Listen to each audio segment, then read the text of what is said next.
E olha, a nova lei contra o bullying, sancionada pelo governo federal, começou a valer neste mês de janeiro. Uma série de atos contra menores de 18 anos agora fazem parte da categoria de crimes hediondos. Em outubro do ano passado, Arthur, um menino de 9 anos, sofreu bullying em uma escola em Santos. A mãe lembra do caso com indignação. Fui buscar o Arthur na escola, como qualquer outro dia, normal. E eu fui abordada na porta da sala de aula, que havia um documento para eu assinar. Esse documento estava exposto para quem quisesse ler. Então, eu peguei esse documento, a professora me entregou, realmente era uma advertência, onde dizia que os alunos tinham se desentendido em sala de aula. E aí eu perguntei para ela que eu queria ler sobre o que realmente tinha acontecido e que depois que eu tomasse ciência, aí sim eu assinaria. E aí ela respondeu para mim que esse documento já tinha descido e estava em mãos da vice-diretora. E aí, nesse momento, eu sou abordada na secretaria, alguém já bateu rispidamente no meu ombro, e eu não sei quem é essa pessoa até hoje, e disse que queria falar comigo. E eu falei, olha, só um instante que eu estou resolvendo um problema aqui de cunho pessoal e eu preciso falar com a diretora, ou com a vice, ou com alguém. E aí ela respondeu para mim em tom alto, não, eu quero falar com você agora. E aí, novamente, eu falei, não, mas agora eu não consigo, você me dá só um instante. E aí ela já entra aos gritos. Não, eu quero falar com você agora, porque eu não sabia, eu falei primeiro, depois eu perguntei, quem é a senhora? Né, porque eu não a conheço. Eu sou a mãe da fulana de tal e madrasta do fulano de tal, e o seu filho faz isso e isso com os meus filhos. E eu falei, olha, a gente pode conversar num outro momento, depois que eu resolver isso aqui, mas eu não estou nem entendendo o que ela estava dizendo. Eu fui pega de surpresa e eu nunca vi essa pessoa. E aí ela já começa a gritar. Né? Seu filho, você está criando um pré-projeto de marginal, vocês não são nada, o seu filho é projeto de nada, vocês não são ninguém. O Arthur assistindo toda aquela cena, o Arthur começa a chorar. Após perceber que somente o filho recebia advertências na escola, a técnica de enfermagem resolveu rebater as acusações. Eu vejo que todas as vezes que eu ia buscar o Arthur na escola, meramente uma vez ou duas vezes por semana, eu ficava lá 40 minutos, 50 minutos, até que teve um dia, uma das vezes eu fiz uma indagação e falei, por que eu não vejo outros pais? Por que sempre... Porque se é um desentendimento que acontece em grupo, ou se é um desentendimento que acontece em específico com uma aluna, por que nunca o outro pai está? Para a gente poder tentar resolver a situação. Eu cheguei a responder carta para essa outra mãe. Mesmo sendo chamada várias vezes na direção da unidade, com a justificativa de que o que acontecia não passava de brigas normais entre crianças, a mãe percebeu um comportamento diferente no filho. O Arthur começa a me fazer perguntas muito superficiais e que eu achava que era normal por conta da idade.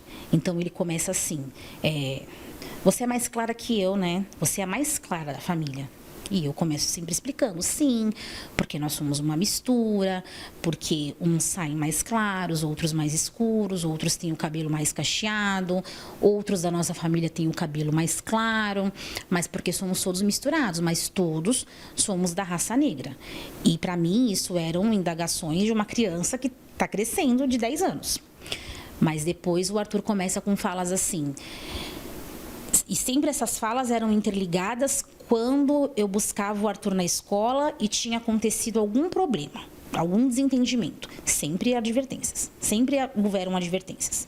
Então, quando a gente chegava em casa, depois de ter assinado, depois de ter conversado, sempre tinha uma pergunta. E essas perguntas foram piorando. E aí existiam perguntas assim, se eu fosse branco, se eu fosse um pouco mais claro, talvez eu tivesse mais amigos. Sem suporte da direção da escola e sem saber como resolver a situação, a Nayara foi orientada pelo Conselho Tutelar a abrir um boletim de ocorrência. Imediatamente eu fui no Conselho Tutelar, eu conversei com o conselho, eu tive orientação jurídica e eu troquei o Arthur de escola, sem pensar. Sim, foi uma decisão que eu sabia que para aquela escola o Arthur não ia voltar, porque as coisas já tinham ido para um caminho que não dava mais. O caso aconteceu no ano passado, quando a lei ainda não estava em vigor. Mesmo assim, este advogado afirma que é possível entrar com um processo de indenização reparatória. A lei do bullying agora diz que se houver a prática do bullying, esse bullying vai ser apenado com multa. desde que o fato não se constitua um crime mais grave. No caso específico da Nayara e do Arthur, já existia aqui a questão da injúria racial, que é equiparada ao racismo, de qualquer forma, um crime muito mais grave, e, portanto, não precisaria se aplicar essa lei. Da mesma forma, a gente tem a possibilidade da reparação civil, ou seja, a busca de uma indenização por danos morais em virtude de tudo isso que aconteceu com o Arthur, a questão do tratamento psicológico e todas essas situações, da qual tanto a pessoa que acabou agindo com essa injúria racial, quanto a própria escola, também tem a responsabilidade. Na nova lei anti-bullying sancionada neste mês de janeiro, as penas vão além de pagamentos de multas. Dependendo da gravidade do crime, quem for acusado pode pegar de 2 a 4 anos de prisão. A nova lei, tanto do bullying quanto do cyberbullying, trouxeram uma proteção muito mais interessante para as vítimas agora.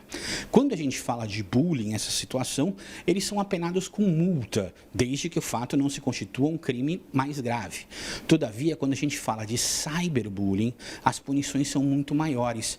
Hoje, por exemplo, a gente pode falar de uma punição de 2 a 4 anos mais multa. Essa punição, pela nova forma da lei do bullying, do cyberbullying, trouxe agravantes muito grandes quando a gente fala de crimes contra crianças. Então, a gente tem aí equiparações até mesmo de crimes hediondos, onde não se cabe aí a concessão de indulto, perdão, onde na verdade não cabe fiança. Então, o crime ficou muito mais grave relacionado a isso.